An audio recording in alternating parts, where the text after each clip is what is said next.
Gente, olha, voltando pro nosso último bloco, mas dizer que a conversa tá massa, né? Tá muito legal trazer Lívia aqui. Eu sempre quis trazer ela aqui no programa, porque essa mulher, ela faz a revolução aqui em Salvador. Ela tá dentro de uma militância que ela levanta a bandeira, literalmente, entendeu? Então, eu tinha que trazer aqui pra gente conhecer, pra vocês saberem realmente que existe um movimento muito forte de mulheres, entendeu? Isso. Trabalhando por aí. Lívia é uma delas. Então, eu queria que você falasse, antes de começar, o que é lesbofobia, para que as pessoas entendam do que a gente está falando. Então, fobia vem de medo, né? Vem de medo do que é diferente, né? Do que não é aquilo que não pertence à nossa vida, né? Fobia vem dessa... Sim. Só que a gente utiliza a fobia como uma questão do ódio por uma outra pessoa ou por um outro fator. Por exemplo, lesbo vem da ilha grega de Safo, né? Em que a gente vem discutindo a questão da nossa orientação sexual, né? Por ser lésbica é uma orientação sexual, em que eu amo uma mulher, né? Eu amo minha mulher, Graça, um beijo para você, sabe? Eu estou aqui até muito emocionada nesse momento, porque falar da gente, do que a gente vive é traz um pouco de sentimento, Sim. né? E o que é isso, a lesbofobia? É o medo das pessoas que amam a outra mulher. A mulher que ama outra mulher. Sim. E dentro dessa história de lesbofobia, a gente vive muitas coisas. Tem várias mulheres morrendo por isso, né? Por exemplo, nós temos Luana Barbosa, que morreu em Ribeirão Preto por causa da lesbofobia. Porque ela dizia para o policial que queria ser revistada por uma perfém, que ela era mulher, e só porque ela tinha um corpo masculinizado, né? Ele queria porque ele queria fazer a revista dela. Como ela disse não o tempo todo, foi contra isso, ele pegou o capacete, bateu nela, eles pegaram o capacete, bateram nela, levaram presa, e ela morreu por isso. Sim. Morreu por isso. Uma semana atrás estava tendo, depois de alguns anos, ia ter audiência para ver se conseguia punir quem fez isso. Morreu pela mão do Estado, Sim, né? sim. De certa forma. E você ter medo, ter ódio de alguém ou de algo, isso é muito ruim. Porque a gente tem que pregar o amor. Sim. Eu acho que o amor é que transforma. É o amor que muda as nossas vidas. E vou falar um pouquinho dessa sopinha de letras, né? Tá. Por quê? LGBTQI+, né? Até agora, na Conferência Nacional de Saúde que eu estive, o grupo nacional de LGBTQI se reuniu e disse o seguinte: nós não vamos colocar LGBTQI+, vamos botar LGBTI. Por quê? Porque se fala de orientações sexuais e identidade de gênero, Sim. né? L de lésbica, que é uma orientação sexual. G de gay, né?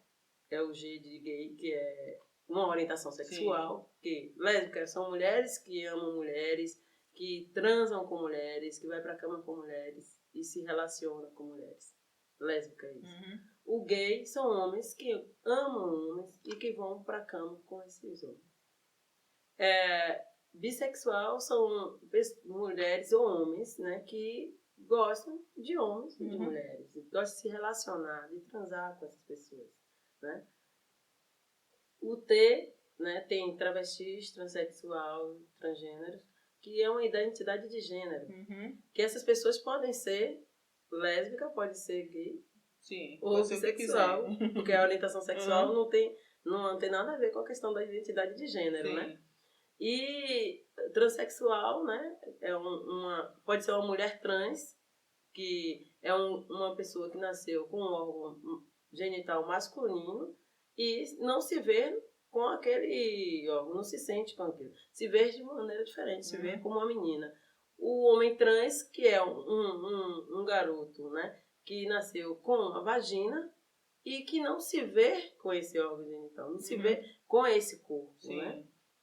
E temos também a questão do intersexo, né? Que chamam de hermafrodita, né?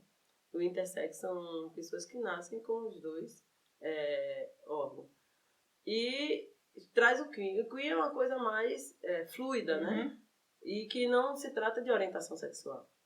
Entendi.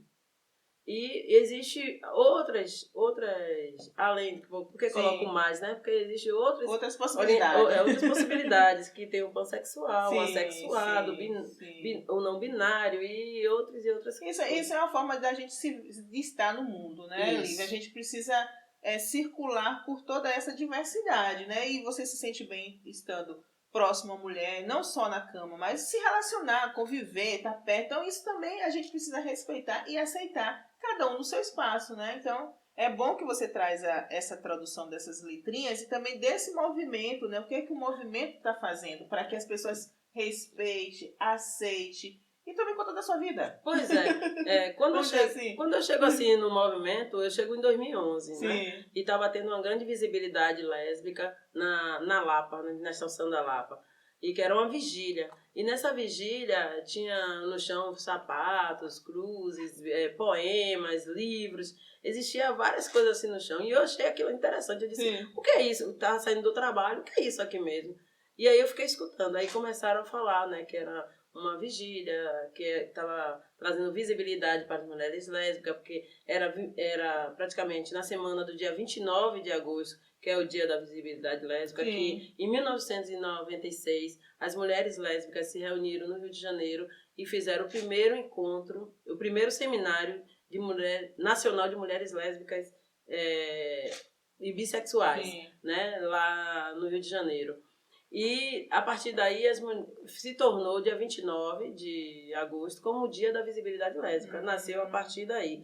Teve mulheres como a Eliana Emetério, Neuza das Dores, Rosângela Castro, que são mulheres que estavam no movimento naquela época e que criaram, junto com outras, esse momento, né, E outra coisa, o dia 29 de agosto é o único dia que se trata da questão LGBT, né? Que é o L, a questão da visibilidade lésbica, que não foi por causa de tragédia, Sim. não foi por causa de morte, como teve em Stonewall, né, em 1969, em que as pessoas se reuniam dentro de bares, né, e do bar Stonewall, e que a polícia fazia batidas constantes para que as pessoas que estavam ali LGBT não pudessem vivenciar como o ser humano, né? Como direitos, seus direitos e deveres de estar naquele espaço para se divertir, para tomar sua cerveja, seja lá o que for.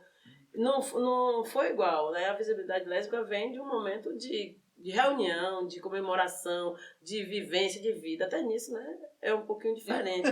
Mas quando nós chegamos agora, foi em 2011, com essa visibilidade lésbica, isso me despertou para estar, né? Uhum. E quando eu cheguei ali, eu disse, eu posso declamar um poema? Eu cheguei através da arte. Aí disse, pode sim. Um só não, quanto você quiser. Aí eu fui, declamei um poema, depois me pediu para declamar outro. E tinha um poema de Audre Lorde, né? Uma ativista norte-americana, lésbica, escritora, e que tem esse poema impresso num card do movimento da visibilidade lésbica. Aí me disseram, você pode declamar isso aqui? Eu fiz a leitura, porque eu não conhecia, fiz a leitura. Mas depois você pode recitar quando terminar nosso programa? Posso sim. E aí nós levamos para a Câmara de Vereadores, que teve a sessão especial em 2011, em que eu declamei esse poema, na hora eu consegui gravar e declamei o poema lá dentro da Câmara. Como também, dentro da Câmara, eu troquei alianças com minha esposa. Isso, casou! Né? Trocamos aliança dentro da Câmara de Vereadores também, nesse momento. E isso é interessante, né, gente? A gente traz Lívia aqui para a gente ver essa diversidade que circula na nossa cidade. Livinha, antes de eu passar uma outra pergunta, eu quero aqui agradecer a Didico Gourmet, gente. A gente está saboreando um lanche maravilhoso que Didico Gourmet, a Dilson, fez pra gente. Culinária personalizada. Vocês vão conhecer, viu, gente? Daqui a pouco a gente vai passar aí no intervalo o que ele faz para vocês gostar. É a Dilson Oliveira, o telefone dele, ó, você gostar. 9135-278. Valeu, Didico. Amei, viu? Tô aqui com a barriga cheia. Daqui a pouco eu vou comer mais quando eu sair daqui. Porque eu gostei demais. Sim, bonita. E aí, eu quero que você continue, porque ainda tem um tempinho, que aí você vai recitar esse poema. Você gravou, né, Liviana? Tá. E aí você traz a bandeira hoje, com a sua militância. Marielle vive, a gente sabe disso, e a gente precisa realmente saber quem matou ela, né? Sim. Isso então, não foi... Marielle é um ser político, né? Foi vereadora da cidade do Rio de Janeiro, mas diretamente ela não morreu pela sua orientação sexual. Sim. Mas era uma mulher lésbica. Era uma mulher que estava ali tomando a frente de uma comunidade, porque ela foi eleita pela comunidade, né? E esses exemplos, né? Essas representações, para a gente que é lésbica, é muito importante. Né? Nós vamos estar num momento político de 2020. A gente fica pensando quem são as lésbicas que vão estar nesse poder. Sim. Quem são as lésbicas que vai estar como Marielle fazendo essa representação, defendendo as nossas bandeiras, né? Eu peço muito que todas as lésbicas que puderem estar no projeto político, né, de 2020 que vá participar. Sim. Porque mais lésbica no poder, né? Quais são as lésbicas que estão dentro das empresas sendo gerentes ou sendo administradora dessas empresas? Quantas lésbicas estão em vários hospitais sendo administradoras desses hospitais? Né? Qual é o lugar que nos coloca como lésbica para estar? Né? Porque ver Lívia Ferreira com 50 anos aqui na frente falando, dizendo a sua trajetória, dizendo o que ela é, que é atriz, administradora, nem sempre é para todas as pessoas. É verdade. Porque não chega para nossas comunidades. As meninas estão entrando no mundo das drogas, estão sendo assassinadas pelo mundo das drogas. As meninas estão sem estudar, porque a evasão escolar é muito grande, principalmente para as mulheres lésbicas chamadas de masculinizadas. Né? Esse espaço é um espaço muito hostil à sala de aula, às vezes, porque tem a lesbofobia dentro dessas salas de aula. Com certeza. Eu conto a história que eu sou jogadora de futebol. E com mais 12, uma coisinha. E com 12 anos. Só perguntar a produção. Produção ainda temos tempo, né? Porque a gente vai ter que terminar agora, que eu quero saber dela. Como é isso, Lívia? Jogadora de futebol também. Então, dentro de 12 anos de idade, meu irmão me levou para jogar em um time, né? De seu Ailton, com 12 anos de idade, com a Atlas Costa Verde. Dentro do Atlas, eu me senti mais segura como jogadora de futebol. Porque na escola, quando eu jogava futebol, o que mais me chamava era de sapatão, não me chamava nem de sapatão naquela época, me chamava de moleque macho, de macho fêmea, né? E isso me doía, porque eu estava ali mostrando uma habilidade que eu tinha. Eu era uma boa ala, era uma boa goleira, não sou. E como é que as pessoas ficavam naquele momento ali me hostilizando? O talento que eu tinha no futebol, queria desprezar aquilo que eu tinha de melhor, através da minha orientação sexual, porque já me chamavam ali.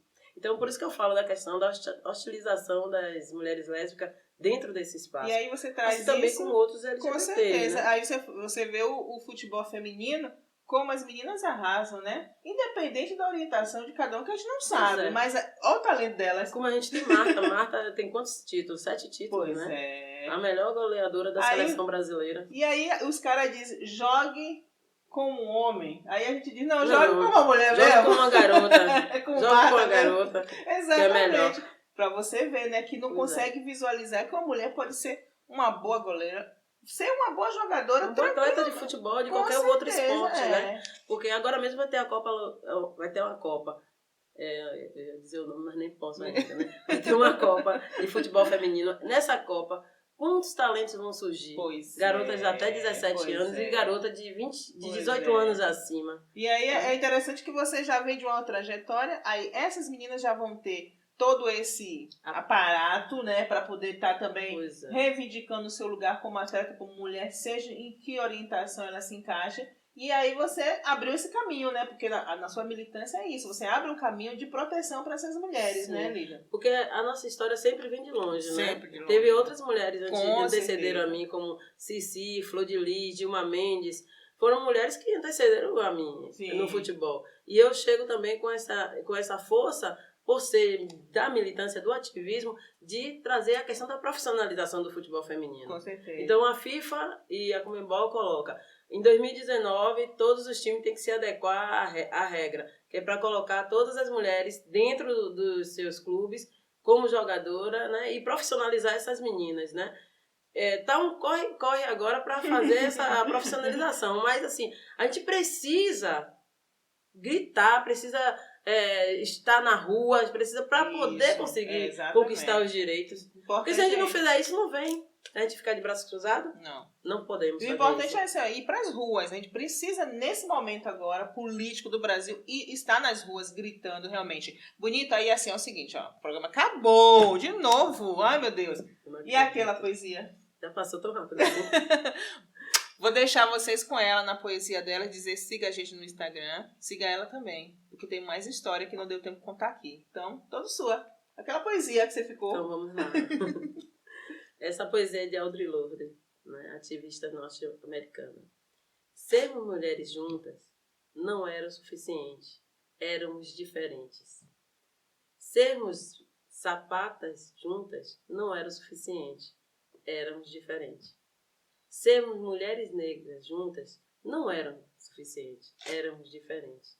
Ser lésbica negra juntas não era suficiente, éramos diferentes. Levou um tempo para poder perceber que o nosso lugar não era um simples lugar, mas nós éramos, sim, a própria casa da diferença. Audre Lorde. Beijo, gente! Beijos. Obrigada, Levinha.